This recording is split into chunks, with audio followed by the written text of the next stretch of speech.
Hey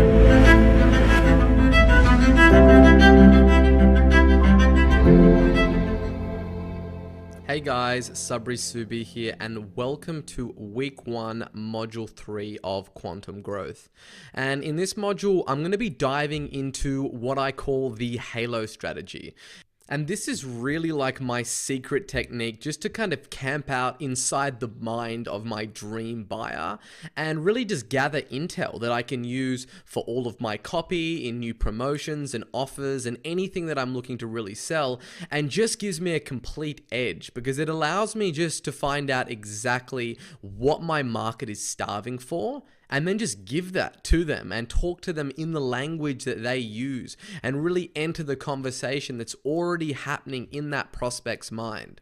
And this is the part of the project, this is really the part of the process where I spend, 60 to 80% of my time on when I am developing new offers and promotions, or I'm writing any copy or anything like that. And really, if you get this step right, everything else is going to come easy, because it's like this is the whole thing that is really structured around what you're going to sell, how you're going to sell it, and who are you going to talk to and how are you going to talk to them. And it's really this strategy that allows me just to beat some of the world's best copywriters and marketers in the world, because I understand the market better. And I really can't stress this enough. This is really, the most powerful strategy ever for selling anything. And you really, really need to take this research component of it very, very seriously, because most people don't. They're like, I don't need to research my market. I already know what they want. Or I've been selling this for a while and I'm seeing some success. So, I already know. And it's just something that I come across all the time, especially with business owners and directors. They think that if they've been in business for a while and they have seen some success, that they know what their market wants. And really what you want to do is you want to put all of the judgments, all the preconceived notions that you have about a market aside, and you want to just literally follow this process step by step, like I'm going to be running you through today, to really just go out there and have the strongest promotions, the strongest copy that's just hardened like the tip of a spear, and it just cuts through any market and really separates you as someone that just understands that market better than everybody. And really what I'm going to be showing you today, it's going to just be like a look over my shoulder as I research a market. Just like if you were sitting in a room side by side with me and you were like, okay, Sabri, what is the best way to find out what is the best thing to sell, how to sell it? How do I really just pump up my offers on steroids and just dominate the competition? That's exactly what I'm going to be showing you today. So this is what we're going to be covering.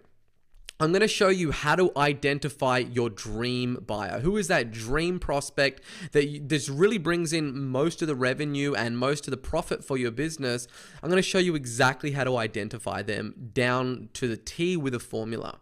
Then we're also going to be running you through the Halo strategy, like the step-by-step process that I use to do market research, and also diving inside the monkey brain.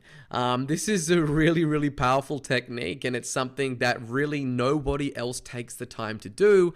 And if you do it correctly, allows you just to stand head and shoulders above what all your competitors are doing.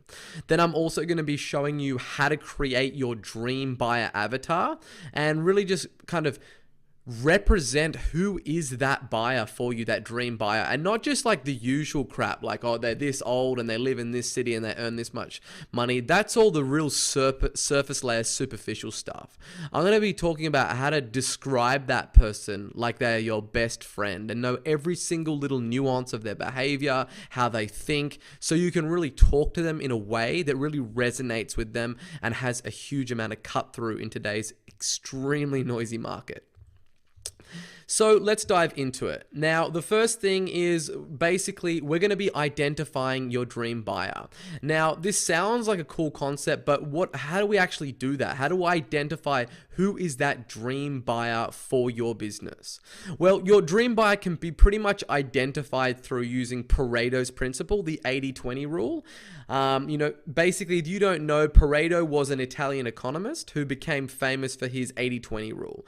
Now, this is commonly called the Pareto principle. You might have heard of it. And he first discovered the rule when he found out that 80% of a nation's wealth was controlled by 20% of the population.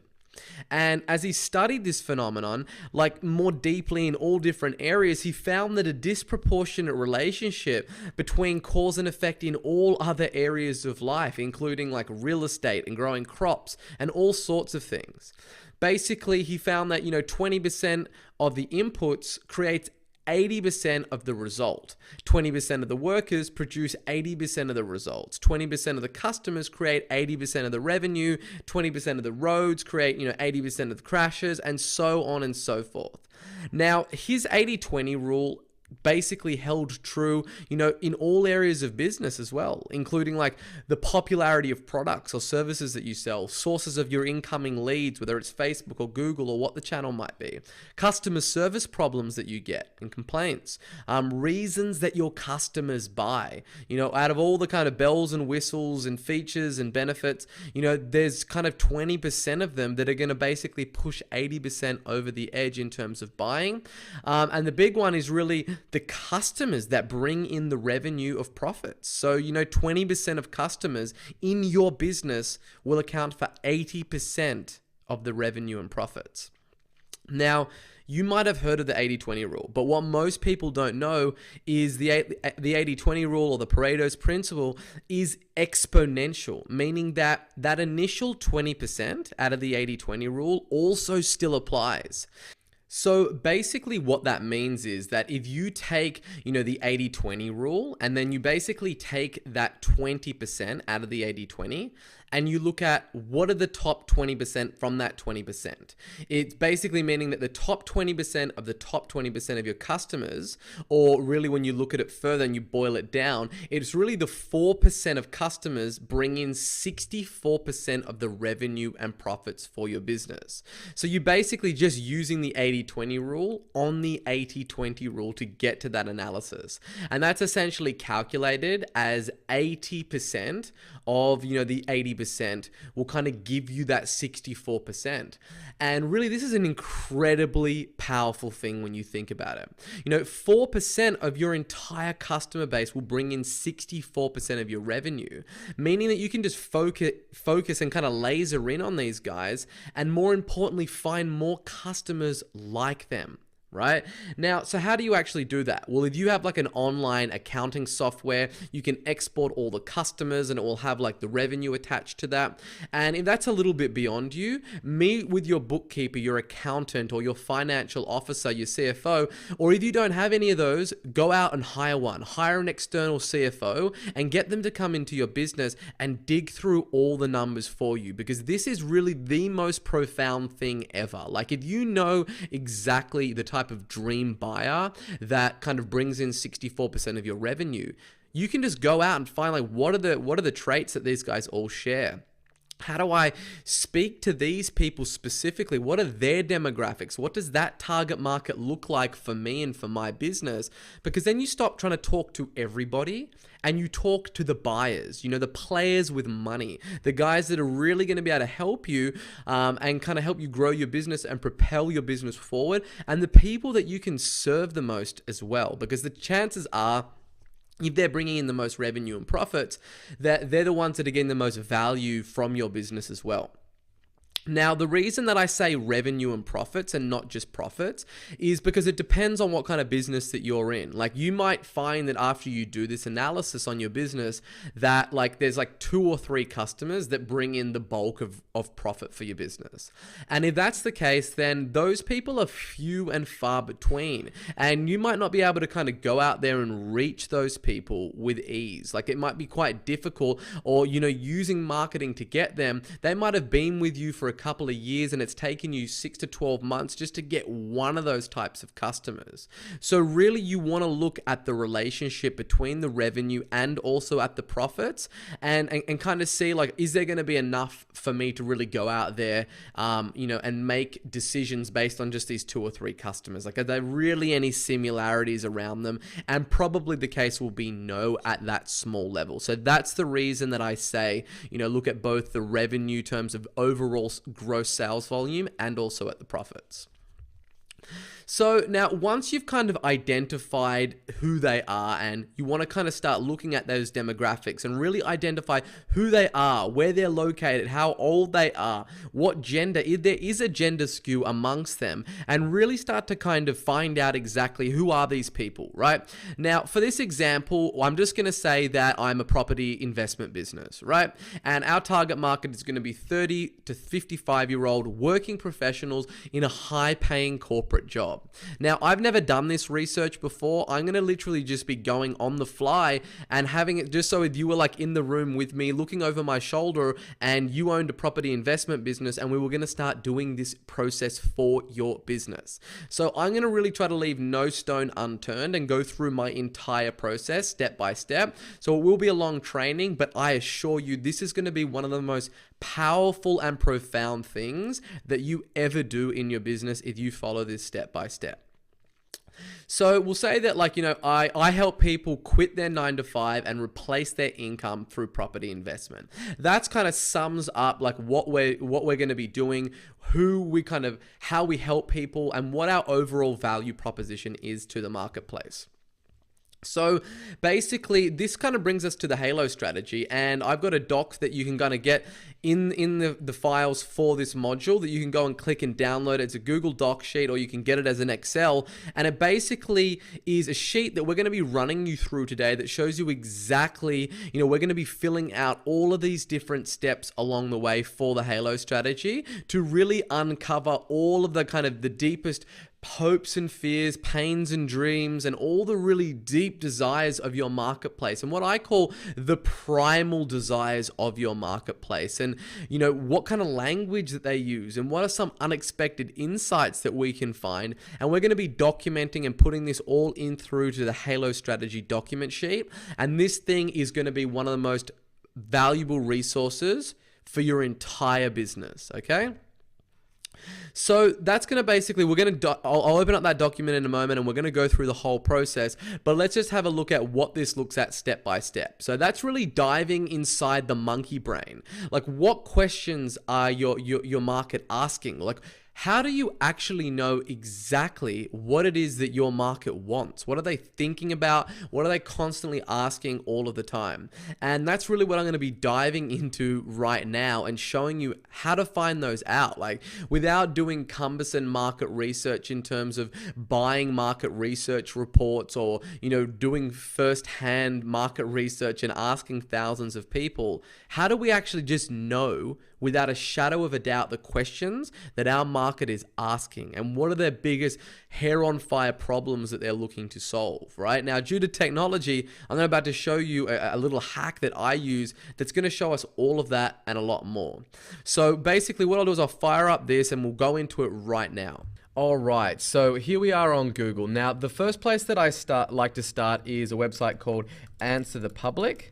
And basically what this website is, it gets all the aggregate data of questions that people are asking on both Google and Bing, and shows us all the questions, like direct person to keyboard, all the things that they're like the questions that are keeping them up at night, all their concerns, the things that they want to know more about. And if you come in here, for instance, and type in property investment and click on this, it will then basically, as of this date when it's got the data last, it will basically pull up all of the questions that people are having in this sexy looking graph, right? It's pretty hard to read off this graph though.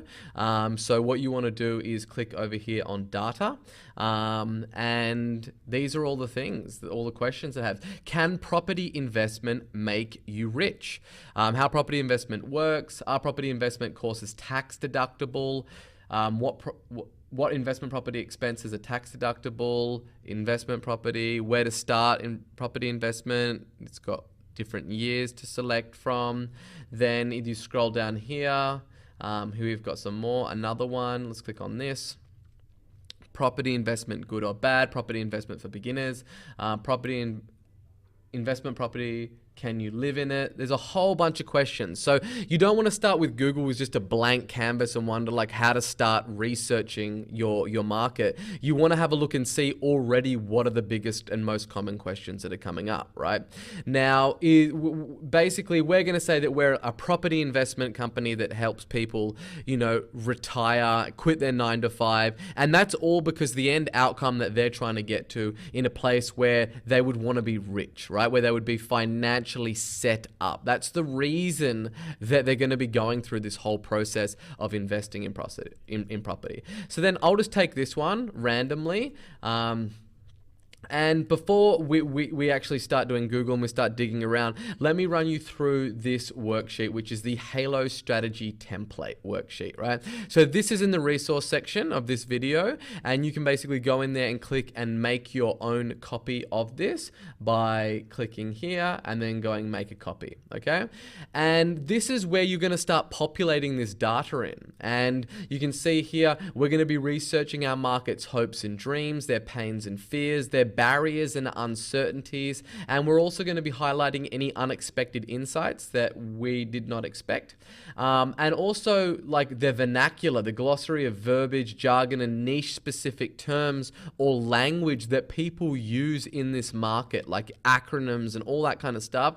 We're going to be collecting those as well, so we can basically include elements of those depending on what segment of the market that we're targeting. And when I say segment of the market, here we've got newbie, intimate, and advanced. So, for you, you're going to have to get clear on who it is specifically that you want to help, where you're going to have the best conversion rate, which clients are going to bring you the highest lifetime value, and just what you're passionate about, and really where you feel your expertise is best positioned to help what area of the market. Then we've got the source, which is what we can just put the link in there so we can reference it in the future, and then any other miscellaneous notes. Let me just clear this formatting on here. Cool. So then basically we'll go back here, get this term, property investment make you rich, right? So we might just type this in and then type in forums, right? Forums are just a phenomenal resource because you can go into these forums and it's like, being a fly on the wall and listening to thousands of conversations that your marketplace is having behind closed doors on the internet, where sometimes they're obviously more often than not using their real name. So they share a lot of stuff that they wouldn't if you interviewed customers, right? Or if you asked friends or anything like that. Like forums are a really, really great place to start. So what you want to do is type in, can property investment make you rich? Forums. And then we just want to start seeing what we've got. We want to open up a few and see if there's anything on here that looks good. And we'll have a look at that one as well. And just see what we find. Now, by going through this process, you're going to see that there is going to be, it's quite a process. We're not going to leave any stone unturned. And that means, this isn't something like, oh, let me just spend an hour and get this over and done with. No, like this is something that you should spend a week on. Like there isn't anything that is more important than really like putting together breakthrough marketing than understanding your marketplace. Understanding what is the absolute bullseye of that marketplace that just sets that prospect on fire. So when you write copy, when you write ads, when you build landing pages and write emails, your words, they strike like lightning because it's like you're speaking directly to your prospect because you know everything about them. And this is like, no one does this stuff, right? Even all the A-level copywriters that I know, they always assume that they know the market and they don't actually take the time to do this. And this is really one of my secret weapons that has allowed me to just go into markets and just invade and conquer and just beat the pants off my competition because I know that market more intimately than any of my competitors. So, just going into this process, you're going to see that it is a lengthy process, but it is incredibly powerful. It was so, so powerful. I just really don't want you to underestimate the importance of this element because, it's not the sexiest thing, but I can tell you, when you see the results, that's going to be the sexiest thing. So let me just go in and see what we can find here. Now, we're not looking just to read, like this is like which investment will make you rich. And this is obviously some blog post. We're not really overly concerned with the actual content of this, even though you do want to know what people are talking about in your market. The thing also more that you want to know is like, what are the comments? And there's no comments on this one. So I'm going to quickly get out of that. The next one is this one. G'day all, first time poster, long time lurker. As a 21-year-old with little official investment financial education, the financial world seems like a bloody complicated mess. Turning 21 and studying 4th year project management and working full-time, Melbourne, Australia, 50k in HEX, 50k in bank earnings, 10k in super, 55k per annum income in 2019. I'm seeking somewhere to start looking at researching and putting in the work. Let's see if this is too early on or if there's anything good in here.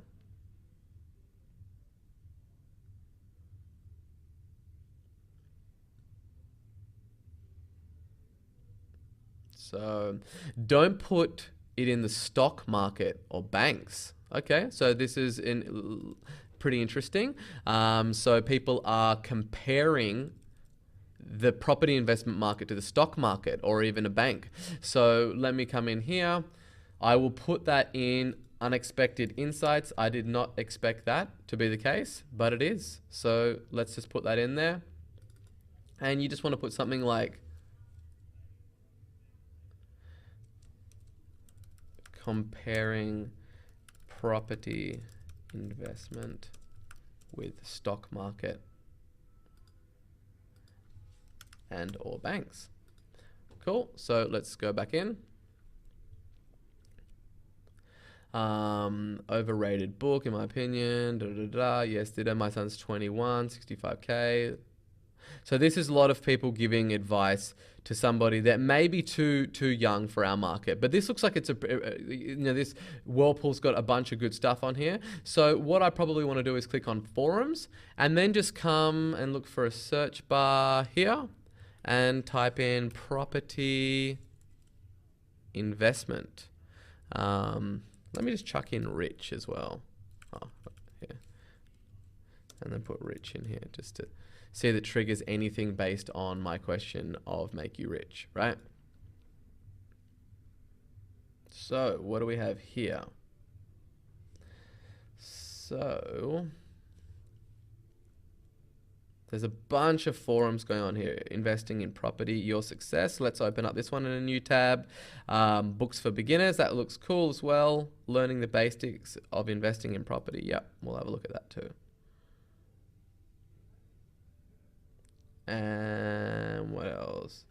First investment property advice. So where, this is the first little point that we're starting with is this forum because we've found some good stuff. So let's have a look and see what we can find.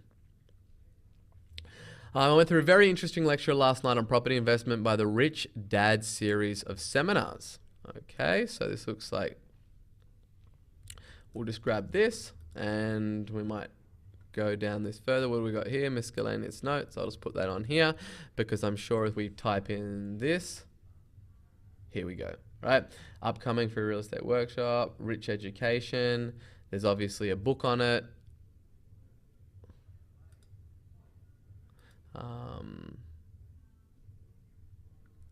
Cool, so I'm just going to take this and put this here. Sorry, this wasn't the one I clicked on. What's this one here?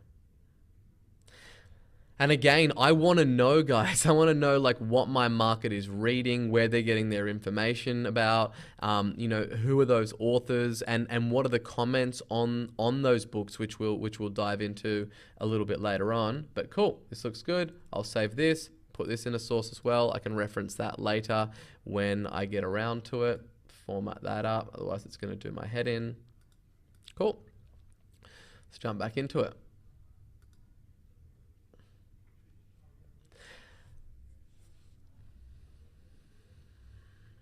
Nothing there. To get the ball rolling, you need to work out a way to save at least 20% deposit plus stamp duty, legal fees to purchase a property that you want. Okay, cool. Let's put this in here. So this is a barrier. So I'll just paste that here first to get the formatting there. Awesome. Let's put that in here.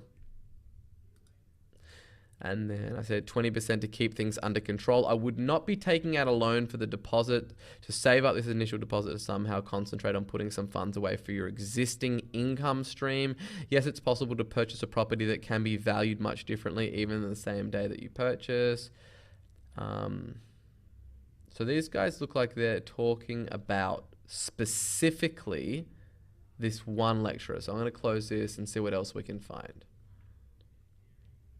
Too young again. Someone's just finished school.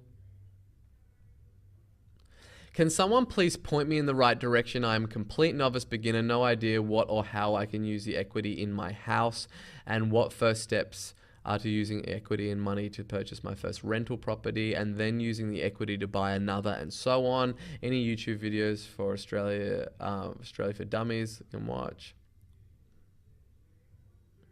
All right, so first one here, capital gain. This looks like a term to go into here. And then what you typically want to do is just jump on here and just type in meaning. Even if you feel like you know the meaning, the best thing is to just get it from here and then plug it straight in. A profit from the sale of a property or investments. Again, need to start understanding, the vernacular that people are using in this market. Positive geared properties. Here's another one. I'll put in property, meaning positive occurs when you receive more in rental income from your tenants than what you pay on the likes of loans, repayments, interest. Awesome. Okay, so we'll stick this one in here. And we'll get this.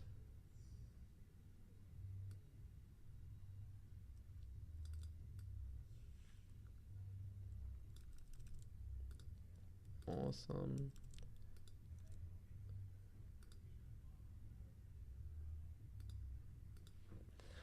It's got two different terms there already. I don't understand positive geared. Want to create a rental portfolio. All right. So this is a want. Someone wants to create a rental portfolio. So we'll put this in the hopes and dreams. And we've got our first thing in terms of one of our hopes and dreams is something that our market's looking to achieve, and we're going to keep building this thing out. And you're going to see by the end of this process that you are really going to understand your market more so than anybody, because no one's willing to do this work. No one's willing to roll up their sleeves and get in the trenches and dig through forums for hours, if not days, to find out exactly what this market wants, right? Go to your bank, speak to a home loan lender, and you just want to start scanning and seeing if anything pops out at you that you can kind of put into your research sheet. Go to Summersoft forums and read. You'll soon realize it's the easy path to riches. All right. It's another thing that they want. All right. They want an easy path to riches. Doesn't everybody? So let's just stick this guy in here. I don't know what the formatting does this, so I'm just going to make it all white. Awesome. Let's jump back in. But this saying it's you'll not, but that's what they want. So that's why I've pasted that in there. That said, there's plenty who have made it on those forums, even those who didn't simply ride the booms. This is so true. It's hard to beat the market by following the herd. Imagine it. Okay, this is an interesting one. It's hard to beat the market by following the herd. Imagine if everyone had the idea to own two homes, who'd be paying the rent. The ship has sailed. Okay, so I'm going to put this thing in as a barrier, because this is something that they're saying is a barrier, that it's like, if everybody's doing this, then how can it work for them, right? Simply writing booms. They seem to be the types who live it through, knowing every sale in every suburb they look at, they can pounce on a bargain immediately. I'd be very surprised if they buy and hold strategy. All right, look at this. Okay. Positive gears, pays for itself and all fees. Yep, so that's what we've got. Which do we have over here in terms of vernacular? So we've got capital gain and positive gear properties. But now what we're seeing here is that this person has got negative. And look, they've even got the meaning for us, which is awesome. So what we'll do here, like on the other ones, we will come in and we will cost you money. So again, we can use theirs, but no, we're not gonna rely on them. We're gonna go and we're gonna get our own one. And let's type in meaning. Negative gear is a form of leverage whereby investors borrow money to acquire an income producing.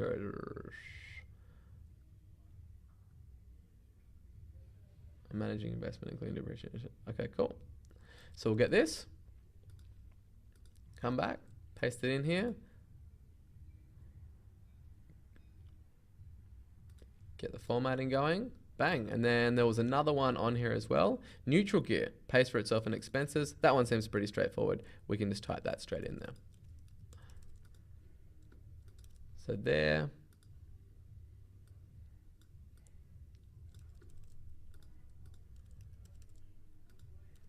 And again, most people, they really feel like that they know all this stuff and that they don't need to do it. But from my experience, from working with thousands of clients, is that even the most seasoned, founders don't know the market like they really think that they know the market. And the way that I know that is by doing this research in multiple different markets to really find out what that market wants. So we're still going to be scanning here. What is your overall risk profile and strategy? How often would that make that happen? How on earth a person to get positive gear property these days, for example? Some easy, not okay. What is this? Change its use, not easy but impossible, and depending on location. Positive geared. So these forums go on and on and on, right? So we might even want to come in here. Losing money isn't a way to get rich. Okay, so here we go. This is our first fear. Pains and fears, losing money. And look, this one, like I've got it down here and said that, I'm going to make all of this white again so it doesn't do that to me again. So the losing money, this is obviously a fear, understandably, and I've put this on the newbie, but this is going to be across the board, right? So we're going to get that across the board and say that everybody in this market, that's something that they want to avoid naturally. Let's see what else we've got here. Research best way to avoid losing it all, and research the best way to avoid. Okay, because this comment's got some good stuff. Anything else on here? But if you're determined to read something, the National Bureau of Statistics probably a most helpful thing. Research where you'd want to buy, unemployment rates. So this keeps on coming up. Where to buy, right? So this is definitely is like a question, and like just a miscellaneous notes is like where to buy. It seems like everybody wants to know. That's just like everyone's talking about suburbs. Everyone's talking about like, oh, you need to look at these statistics and find out where to buy. So that's obviously a big takeaway as well. And let's see anything else on here. Okay, so here, it does not make out property investment to be a get-rich scheme, as some books do. So this is obviously another thing that people are concerned with. So let's put it in here.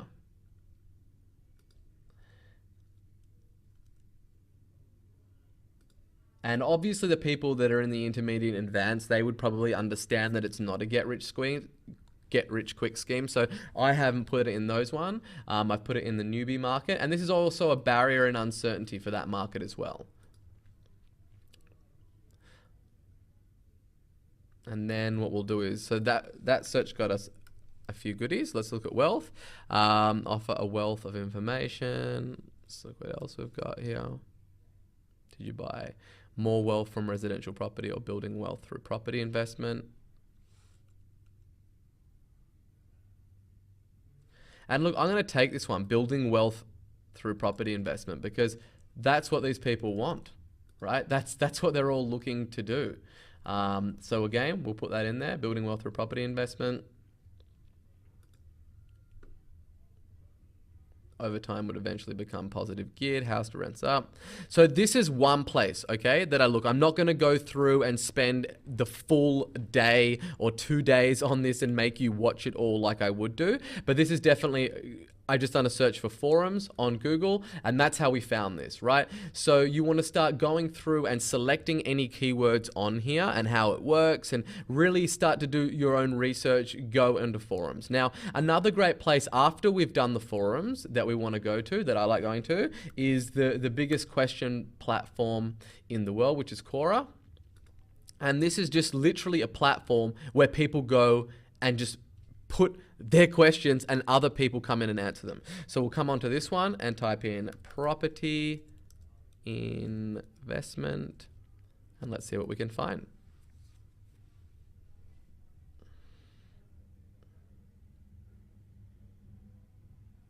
Can I make 30 million in under 3 years flipping houses? Is rental property investment the most efficient way to build wealth? This definitely looks like it's on track to where we want to be and what we want to be doing. Okay, I've been renting out rentals since I was 22 years old. That is almost 48 years. I was never in a rush and always took my time, but I looked at real estate on almost daily basis. I work with a realtor and a mortgage provider, blah, blah, blah, blah, blah, blah, blah. Let's just have a look and see if we can find anything here. Rental property, like any other property, has to be purchased at the right price. All right. This is a barrier. So we're going to put this in the barrier, and this is going to be for all the different markets. Sorry, let's come back here. It's usually leverage, i.e. purchase with a mortgage. Special features of rental property that is purchased right. Rental income be sufficient to cover most expenses. Therefore, rental property can negative cash flow, which we know, to sizable positive cash flow, and it will probably go up in value, of course. Disadvantage of rental property is that it takes time to manage. Okay, so we don't know if this is going to be the case for us, so I'm not going to stick that in just there. Leverage, get the most real estate investors even realize. Okay, this is a quite lengthy comment. All right.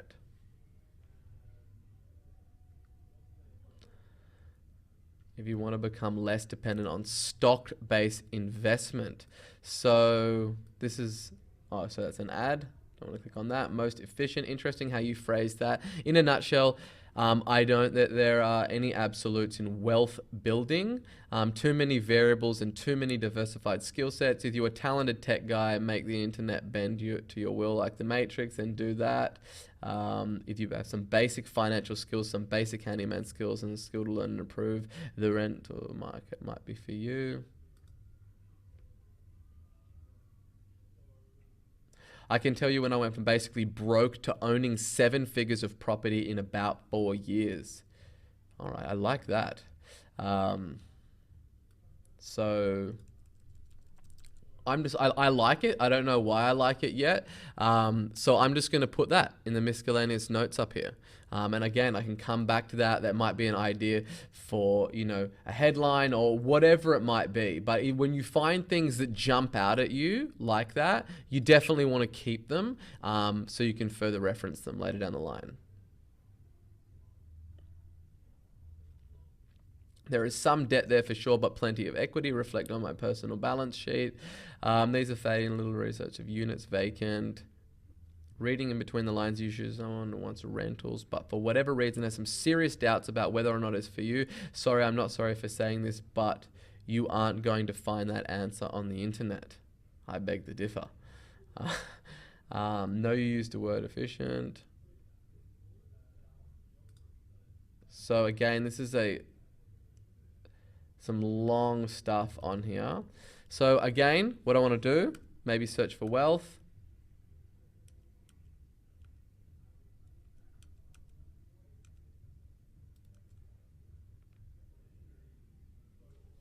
Rental properties can be fantastic ways to build wealth. So that's obviously what they want to do, is build wealth. Get some tenants and get rich. Let's look at this. That's what they want. So let's stick it in here. And that's what the intermediate market will want as well. So we'll stick it in here, and we'll also stick it in here. All right. Sorry, we're back to the wrong one.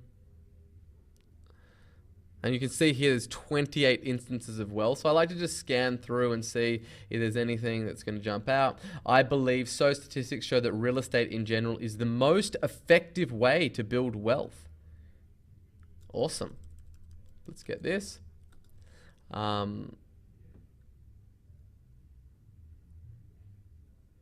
we'll just put this in the miscellaneous notes as well.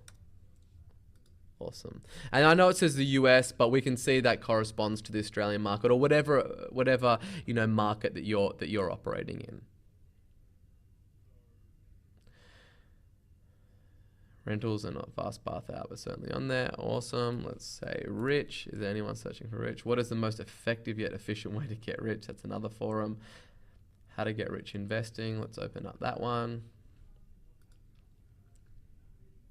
And I think, okay, let's see what we've got here. Oh, sorry. I've clicked on the wrong thing here and here.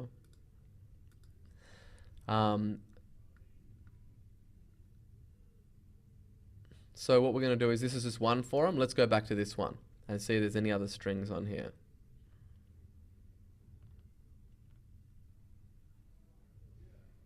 So there's people talking about Airbnb, what types of rental properties generate the most income. These are all great questions.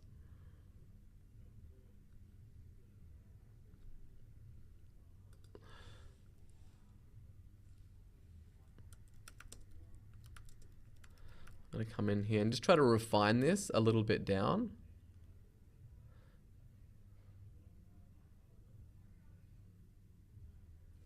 We'll open up these two and let's see what we find. What are the only books you read? Proper Investment, to limit the book. All right, so Rich Dad, Poor Dad. We are going to stick this. Oh, we've already got that. Awesome. We're ahead of the game on that one. Comprehensive library. Wonderful. Here we go. And now we can obviously go out and we can have a look at those further down the line as well. There are all the books.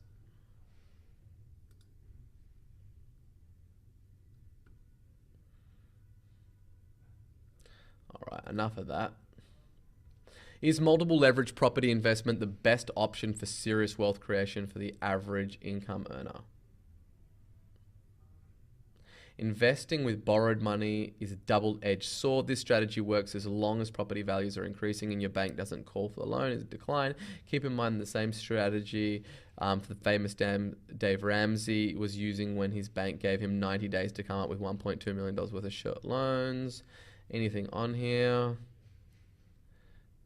No, nothing else on here, right? So you can keep digging. Core is another fantastic resource to go to. Then another one that I like to look at is Reddit. And Reddit, again, is a gold mine, an absolute gold mine. So we want to come on here, property investment. And let's see what we can find here. Resources for buying an investment property. costs of investment property. What am I missing? Is now a good time to buy an investment property? Let's open that one. Purchasing an investment property with my siblings, paying off an investment property in a city, investment property tax questions, how to reinvest, mortgage from investment property, first investment property. Let's have a look at this one as well. So what you can see is here is also the comments, and you want to certainly look at, ones that do have, a bunch of activity and a bunch of comments on them, because they're the ones that you're going to get, some gold from. Is now a good time to buy an investment property? So first of all, this right here is a barrier, right? This is a question that someone's got. This is a question that someone's asking. Is now a good time to buy a property investment? So if now is not the right time, or that is a question that's going to be coming up to someone's head, that is certainly going to be a barrier, right? And I would even put that onto the intermediate market as well, is knowing whether or not it's going to be the right time. So let's get back to it. So my wife and I have just recently had to move in with my mother-in-law to help while she had some prolonged surgeries. We initially moved to 6 months. My wife and I have agreed to stay. My wife and I now find ourselves in a situation. We have close to 50K in spare cash. So this is a few times that we've seen this, right? Where people have a bunch of money saved up, and after their bills and entertaining and we have no debts, as we used to 6 month period to pay off all the debt. Now we have about 10K in savings, and obviously we'll be adding close to 1K per week. So the thing that keeps on coming up is people that they've got like spare cash, right? And it's kind of just sitting there rotting. It's not really doing anything. So again, I'm just going to put that because I can call that out. Would now be a good time to buy in. Will be my wife's mother. She died. I put in 50K and bought a property of 300K.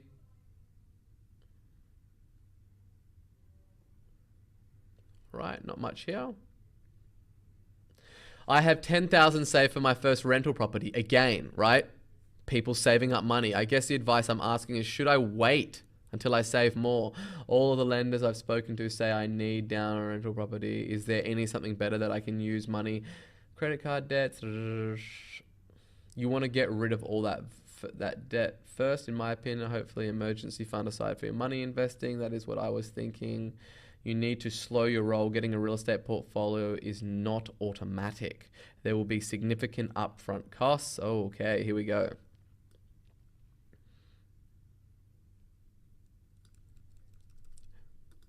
Again, this is going to be a barrier for the newbie market, but it's also a fear, right? There's going to be a fear that there's going to be significant upfront costs here. Now, let's else what we've got. Not guaranteed tenant income every month. Okay, this is another fear. We're going to put that across all of them. Maybe not the advanced market, sorry. So we'll leave that one out for there. It can pay off in the long run, but you have to survive the short run. And if you're still carrying credit card debt, it doesn't sound like you are in a position to do that.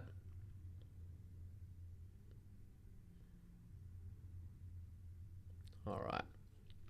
So again, where we're getting now, what we also want to do is we're getting very specific property stuff. So let's just think about, well, what is the bigger arm on that, right? And the bigger arm here is just investing in general, right? And people building wealth through investing. And what we've seen is that people are investing in shares and stocks and all that kind of stuff. And property is just one way to do that. So let's kind of zoom out even further and have a look. What is the bigger umbrella under investing that people are talking about? And we might type in best investment vehicle.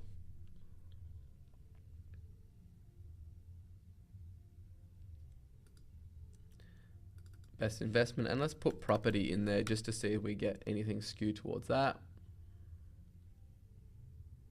This one looks cool. Best way to get into real estate investing and how to find the properties and actually get money to invest. Now, I know that there is a way to get money without actually using debt. Please, someone help me get into this. Don't believe the hype. All of these investing workshops are hard money lenders just trying to sell you on a loan. All right, this is a fear. So we're going to put this in here. It's the fear of this market for the newbies. Fix and flip. Every market is full of professionals already doing this, plus how the house market doing well. Lots of talk in recession. I'm a big believer of buy and hold in the economy. All right, not a great dot there. Best investment vehicle to save side money in a tax efficient way. Currently, I'm 22-year-old male and I make 80,000 at my full-time job. I have 401k, my employer, which is maxed out. Yeah, so obviously 401k, this is American data. We still want to find out and see that there's going to be anything on here. Otherwise, you'll get unexpected pay. Absolutely, which I made cut down. All right, so we'll just go back into investing. Investing for beginners. Let's have a look and see if there's anything on here. I've been seeing tons of adverts for apps and Acorn designed to get people started on investing, and whilst I don't usually take advertising commercials, let's see in here if there's anything property. Well, this one looks like it's got a bit of activity going on.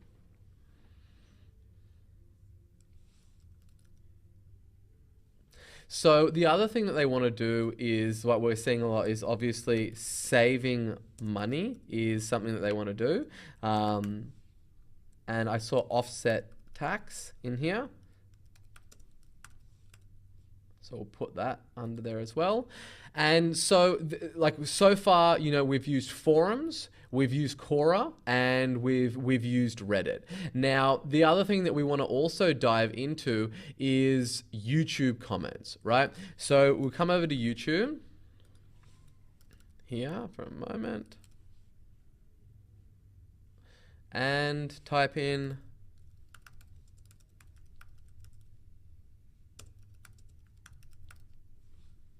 property investment for wealth. And let's just have a little look. Or we can just go straight through to Google and search on there as well.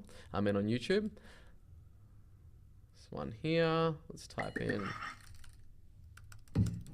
Hey everyone, it's Michael Beresford back again for today. So we can find. Perfect. All right. Create passive income. All right. Here's a dream.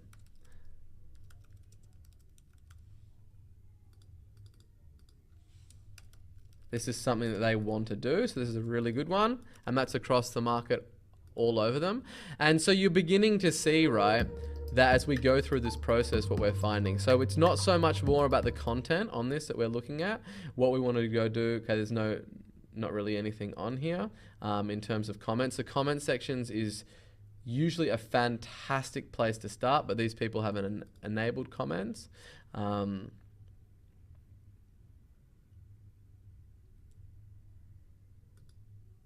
All right, here's another thing. Real estate investing with no money.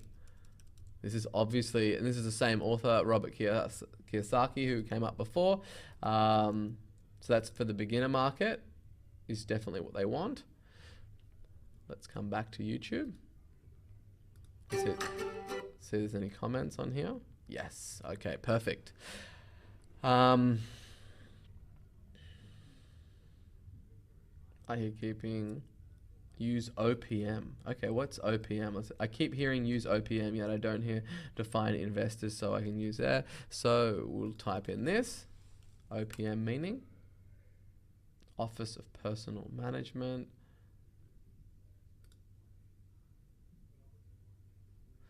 OPM property investment meaning. See if we can find anything on this. Other people's money. Okay. So again, we want to come down here, type in OPM.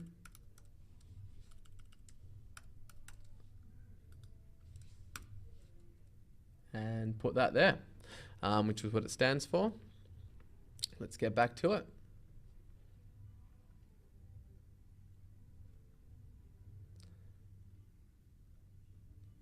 what do we got? I've been realtor for 20 years. In the past 3 years, I've been using OPO to buy and flip properties at a profit. They get 6% on their money in about 3 months. I get the profit off the flip. Robert Kiyosaki is right. It works magically. I'm looking forward to learning how to use OPM when buying rentals. I see negative comments on this post as they are obviously not educated, not willing to open their mind. So again, you want to start looking through all of these YouTube videos and seeing what everyone's saying, right? Okay, here's another one. Long-term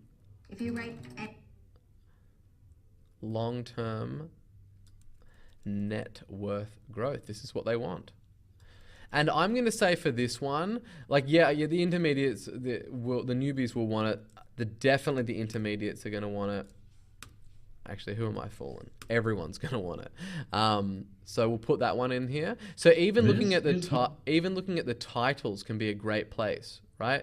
To start. So let's look at some of these comments.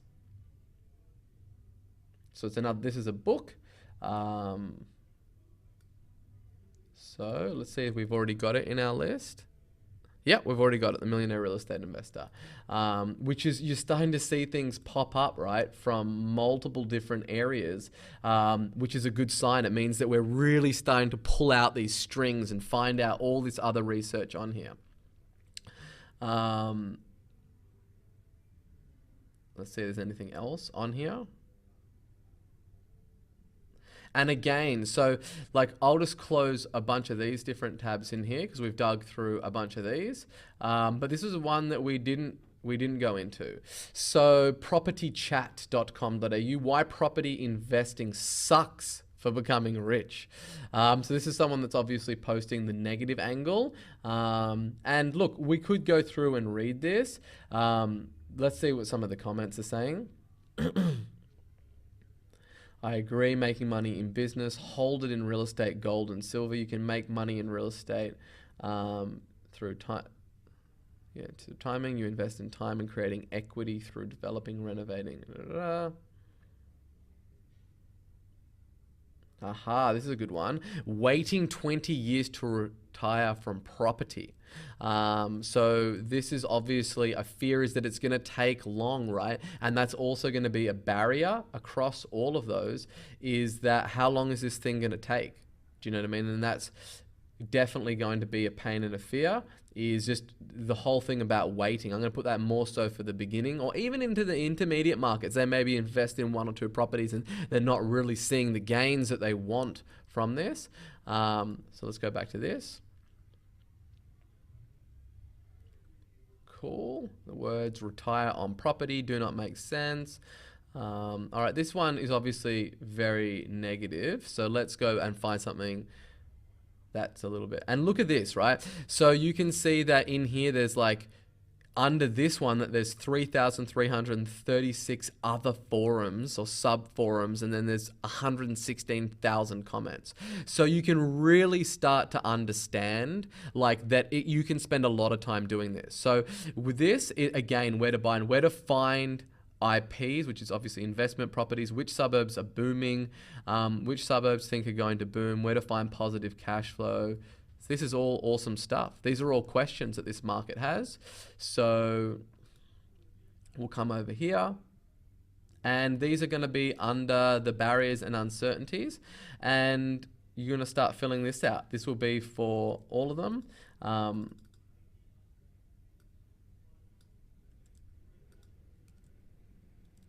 We'll just keep them all on the same one now, just to keep it nice and simple. And again, for this is going to be something that are questions in all the different markets that we can really lean from. So even sometimes just the forum titles is great, because these are things that, you know, like just these descriptions of the forums telling you. The state of property, influences in the property market, investment strategy, discussions about the overall strategy and cash flow versus capital growth. Again, these are both going to be great terms that we can add, adding value, gearing levels, debt reduction, reinvesting, buy and hold, flipping, when to sell. This is all, like, we can literally just get this.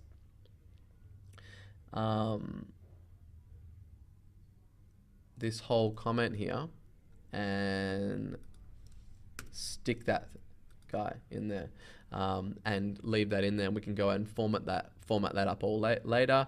Where to buy? We want to click into this: property, investment economics, investor story and showcases, management, the buying and selling process. Look, negotiating a deal, report with agents, all of this stuff, right?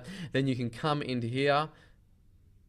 And you might just be operating in Melbourne or just in Brisbane, and then you can find out all the specific things that this market is saying about those. So I'm not going to go through every single thread on here.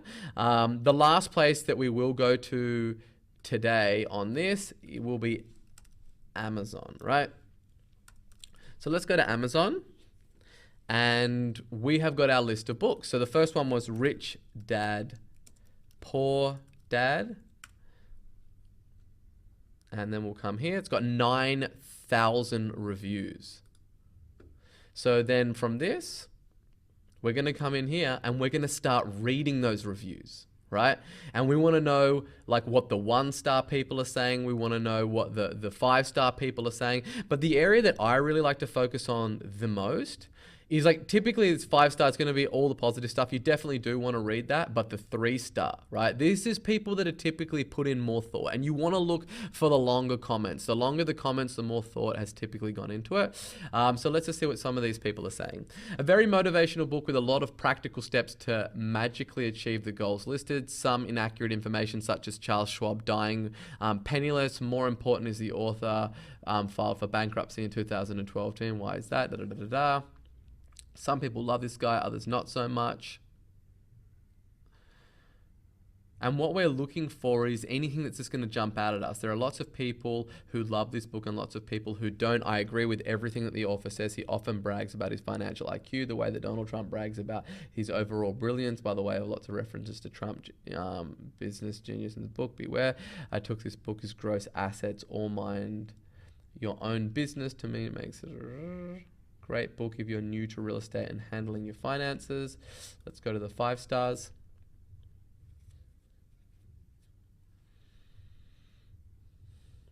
I read this book. I had no money, followed the advice of the book, and now I have 15 rental properties paid off, free and clear.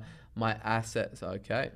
So some of the things that they want is rental properties. So we'll go in here. And we've got a way to create rental portfolios.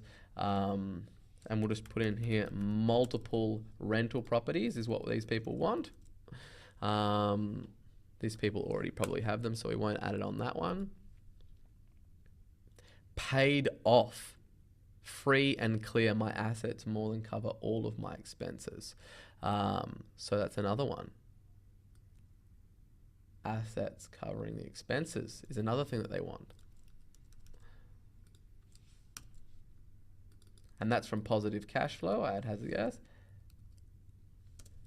Let's leave that. More than cover all my expenses. Awesome.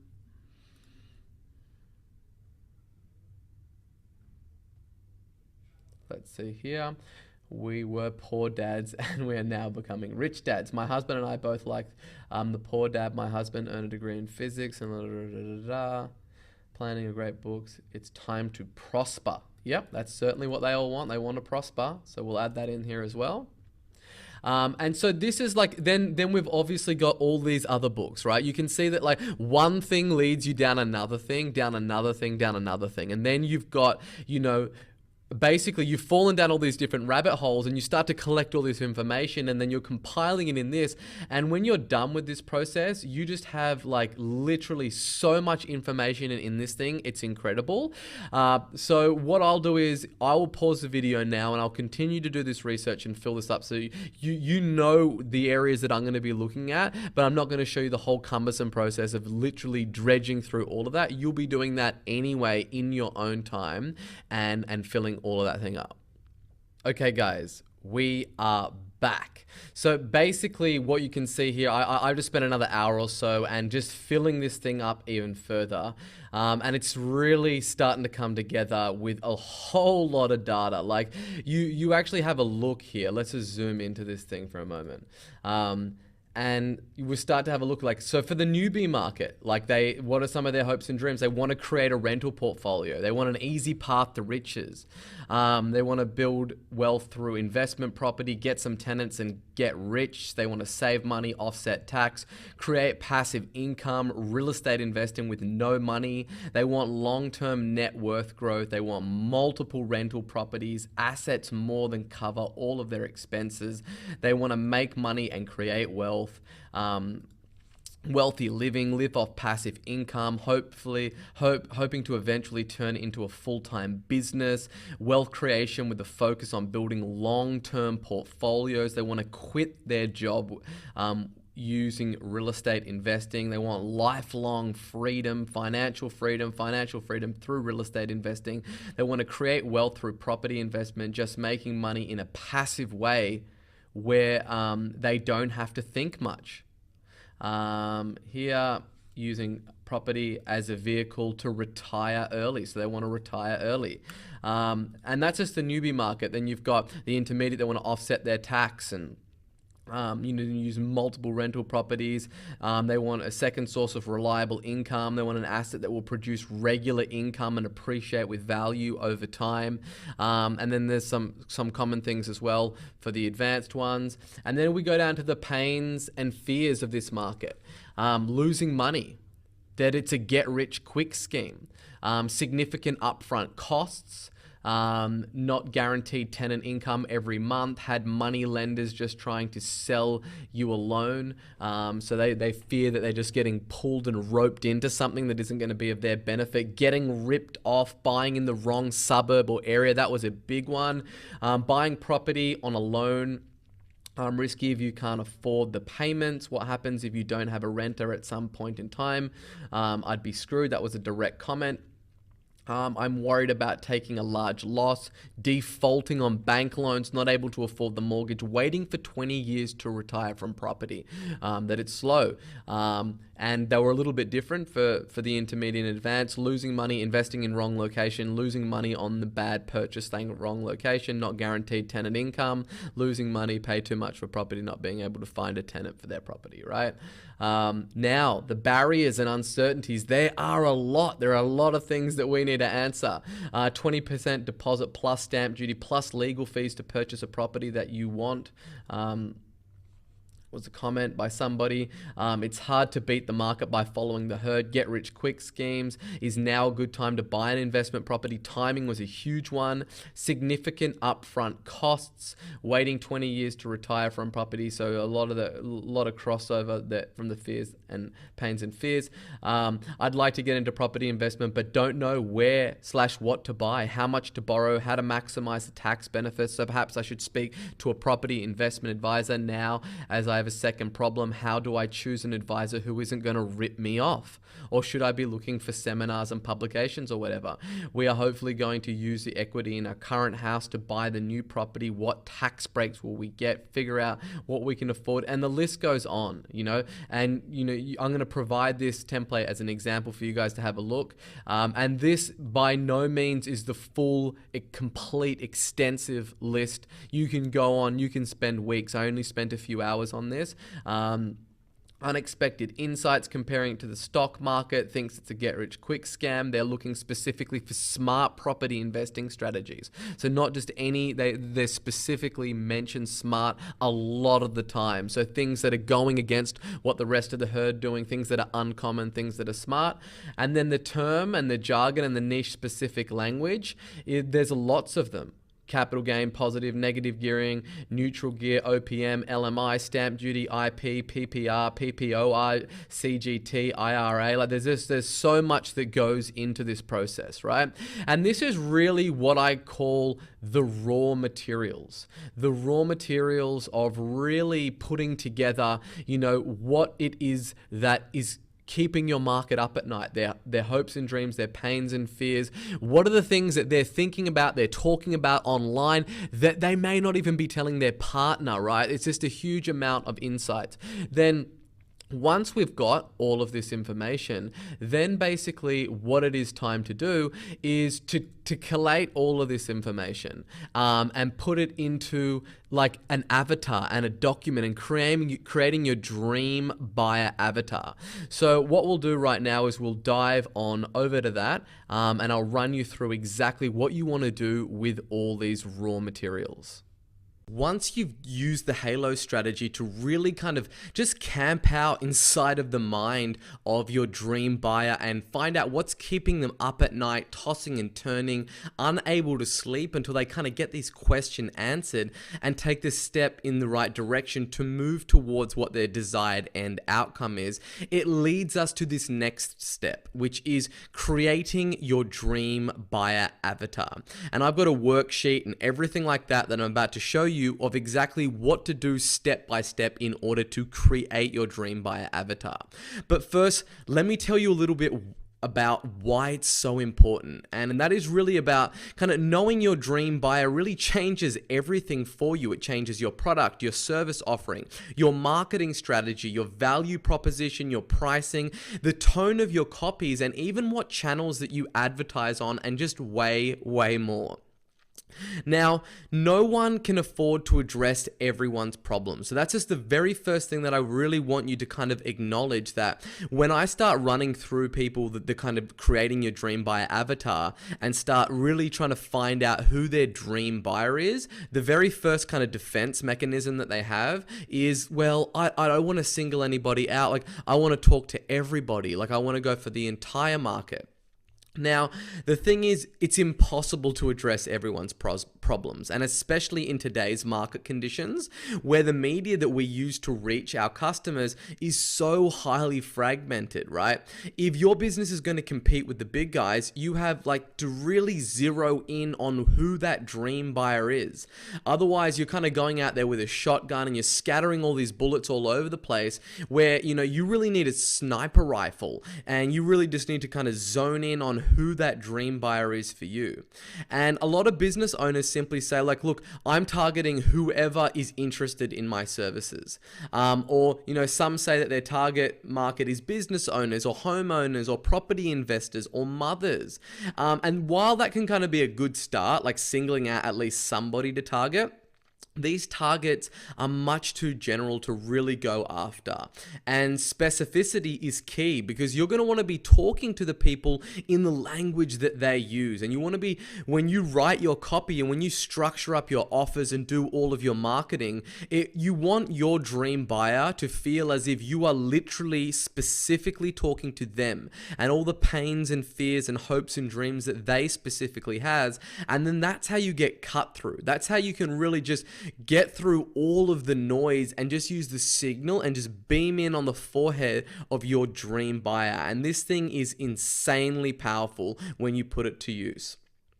Now, while defining your dream buyer might seem like you're kind of excluding other audiences who might buy from you, what you need to do is keep in mind that targeting a specific dream buyer doesn't mean that you need to exclude anyone who doesn't fit that criteria. It just means that we're trying to make our marketing material much more magnetic to that dream buyer and repel the people that we don't want to work with. However, there will be people on the fringes that fall just outside of that dream buyer criteria, but are still going to be really pulled towards our marketing message if it's solving a big problem. Now, the purpose of going after your dream buyer is really just to focus your message and your marketing budget on whichever market is the most likely to buy your products or your services. And really, as well as getting those prospects who would be that dream buyer for you attracted into your business. So we're really kind of focusing on that 4% of prospects that are going to really bring in 64% of the revenue and the profits, like we spoke about before. Now, when you do this and you focus specifically on that dream buyer, it brings clarity to your marketing message, and your copy becomes sharp and hard like the tip of a spear, and it really just cuts through all the noise in your marketplace, which ultimately means like a more profitable business for yourself because there's less wastage.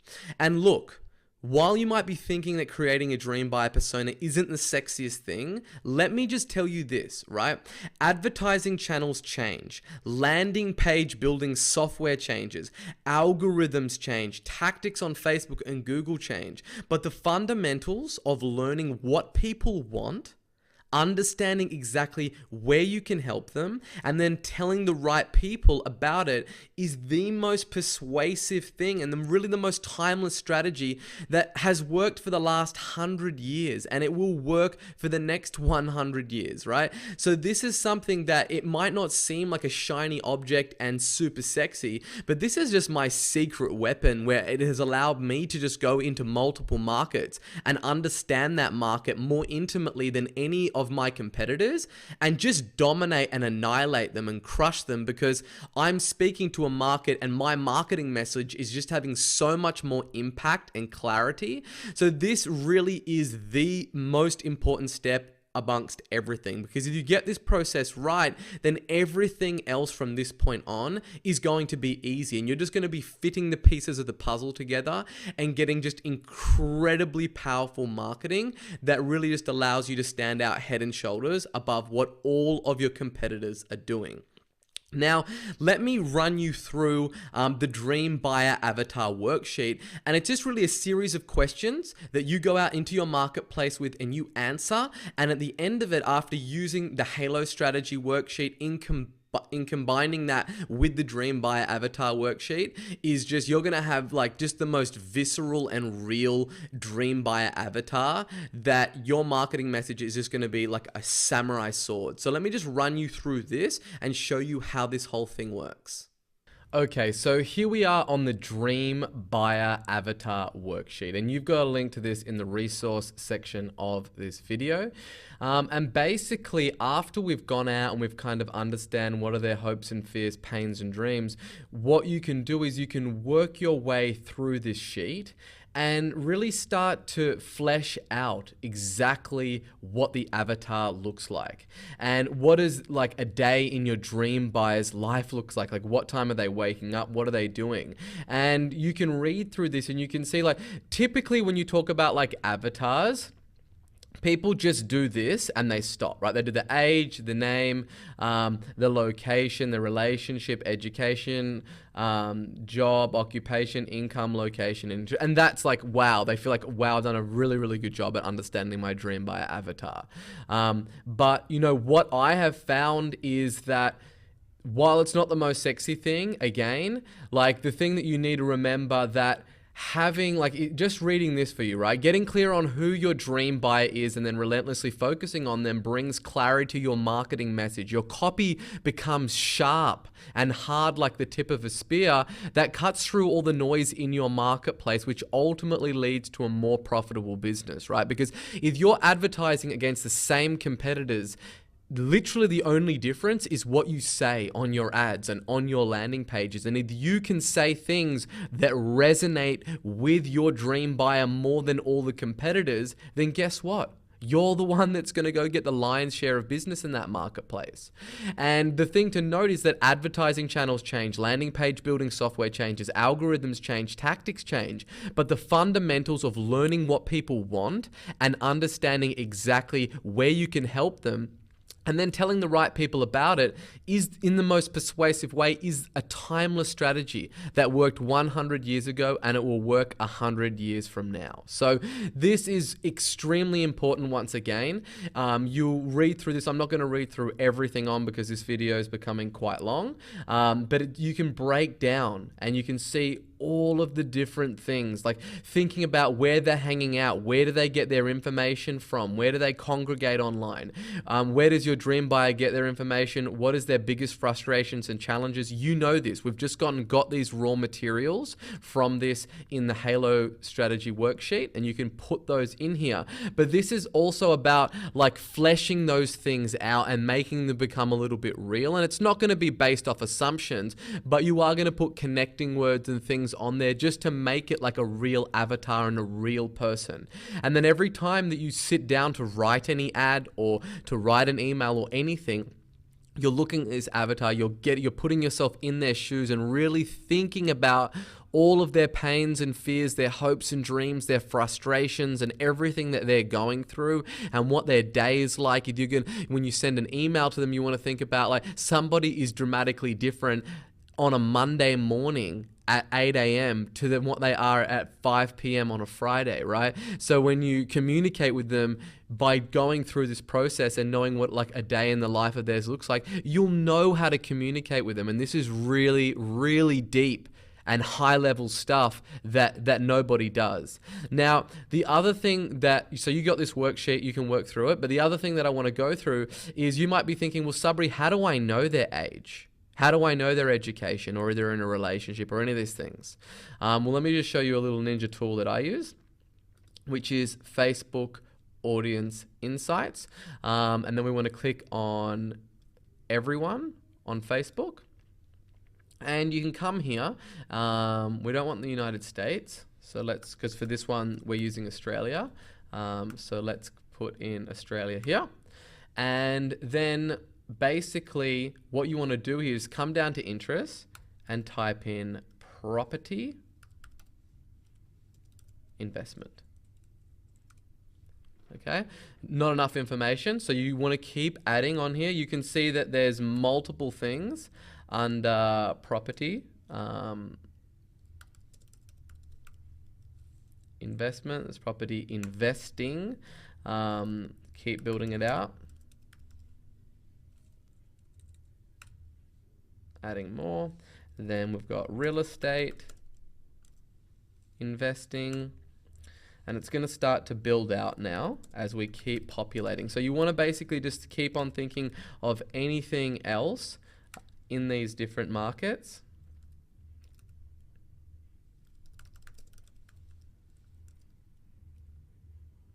All right, got to break it up.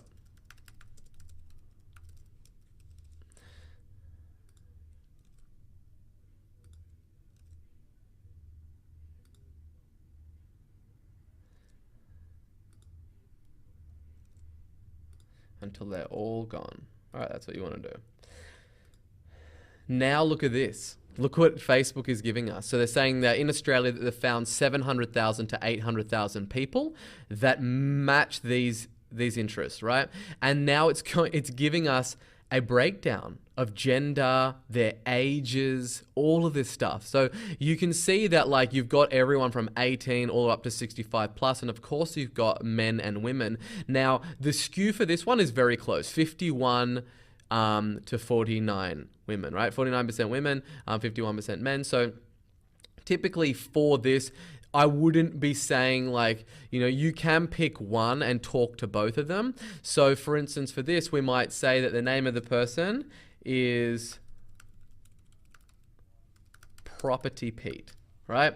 You can pick a girl. It doesn't really matter, right? It's whoever your audience is really going to be. And then what you can see here is that the majority of the people that are in here are age 25 to 34, and then the next biggest group is 35 to 44. So in our statement that we made earlier, we're pretty close, right? So what I would do is I'd pick the middle of these two and just go, cool, we're going to go with 35.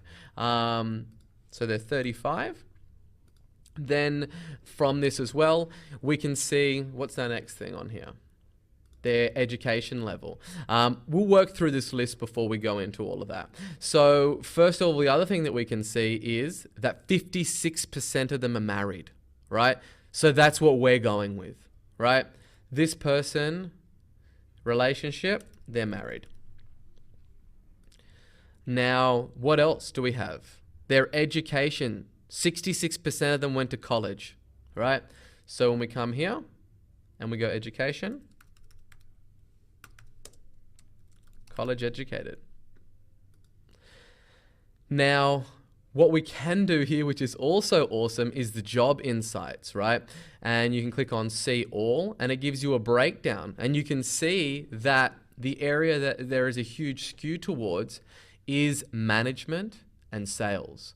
So, there's more on this. So we'll go management for this. we'll just write business manager, right? You can put in whatever and you can dive into it even more granularly if you wish to, right? So you can see a full breakdown of this, right? And these are the top 10. You can say like, they're an IT manager if you want. Or if you want to combine these two, which is a good idea. Let's just say they're a sales manager, okay? Now, as we come across over to here, what is also a really great thing is you can go page likes.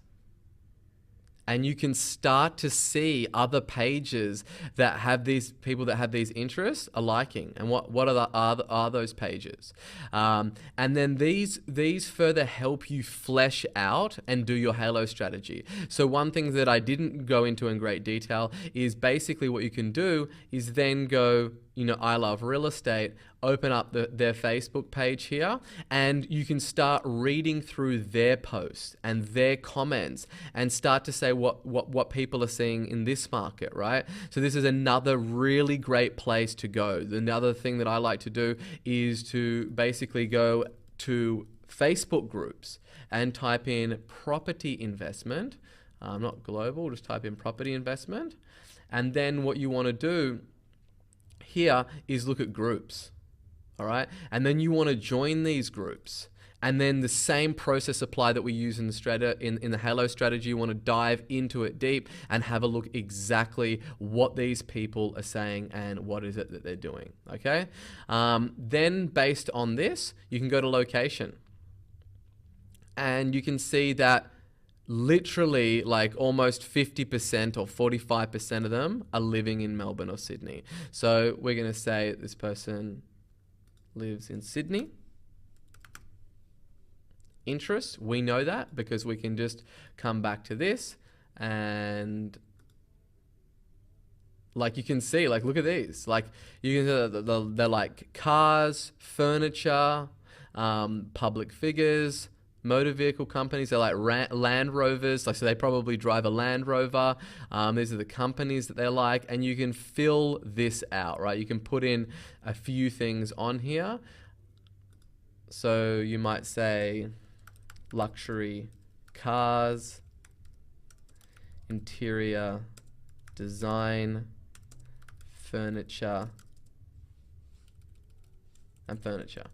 Right, you can dig into all those pages and make it even more fleshed out as well. But you can see that once you do this information, you get all of this, you put them in here, and then you fill this up using all the information and all the raw materials that you got from the Halo strategy worksheet. Like, you are just absolutely miles ahead. So this last income one, so you used to be able to come to Facebook. Facebook used to be able to give you that data depending on where you are in the world. If you're in the States, a lot of the time they still give out that information where they'll give you like what kind of bracket the income level of what they're earning, but we don't have that here in Australia. So you can see though by all the comments that people were leaving in the Halo strategy that people were saying I'm on 75k, I'm on 100k, I'm on this. You want to pick the medium and then just put in what is that it is going to be on average from all the people that you see. And then you have a really, really fleshed out Dream Buyer worksheet, and you know exactly who you're talking to. And as I said, like when you put together your ads, your landing pages, your copy, they are going to absolutely strike like lightning. And people are going to be like, you're going to get comments and emails, and I've even had handwritten letters, I get them all the time, where people like, I felt like you were in my head talking to me. And that's because I am. And I've spent the time and all the energy in doing this stuff where you actually know exactly what's going on inside your prospect's head. So we'll go back to the slides and I'll run you through some last minute stuff before we wrap up. So there you have it, guys. That is like the whole process that I go through from start to finish of really researching my market using the Halo strategy and then basically inputting all of those raw materials into the Dream Buyer Avatar worksheet and creating that avatar and finding out exactly their age, their location, their interests, and all the stuff using technology. So it's not guesswork. I'm not sitting down in the traditional sense of creating a buyer avatar and just using all these esoteric things. I'm actually using hard data.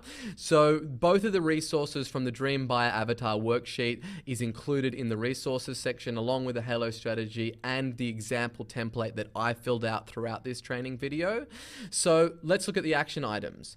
The first thing for you to do is, if you've already got a whole bunch of customers, is really dig into the data of your business and identify your dream buyer, that dream buyer that represents, the 20% of customers that are driving 80% of your sales volume or 80% of your profits. As I said, it needs to be a combination of both if there's only one or two huge clients that are making up for a massive amount of the profits, because they're just few and far between. They're typically harder to catch. Then you want to use the Halo strategy, and please do not rush this process. You saw throughout this training video, how long this is, and this is not even nowhere near as deep as I go when I actually do it for my own business and for clients' businesses. So this is something that you really want to think about, really want to dive into super, super deep, spend the time. There is effort required in order to get this done, but I assure you, once you do this, everything else becomes easy. You're no longer wondering anything. You know without a shadow of a doubt exactly what's going on in your marketplace. Then organize and study your findings. This should be something that you reflect upon often. Whenever you write, any copy, any emails, any webinars, anything, you should be looking at this document. You should really be getting in the shoes and in the mind of that buyer when you're writing copy. That's how you write copy that really strikes. Do you know what I mean? I have gone up and just obliterated A-level copywriters because I knew the bullseye of that marketplace. I knew what that market wanted. It's not about just creating super high converting sales copy in words, right? It's not about words. It's about salesmanship. And the way that you find out how to sell a prospect is to find out exactly what it is that they want and how can you help them get that, and how can you position your product, your service, your copy in a way that fulfills on that. And then the last point is to create your dream buyer avatar. As I said, spend the time on this, flesh this thing out so it is absolutely real, it is visceral. Then use the Facebook audience insights to really flesh out the exact psychographics and demographics and the location and all of that kind of stuff of your dream buyer. So there's a lot of things to cover. Go ahead, get to work, and I will see you in the next video.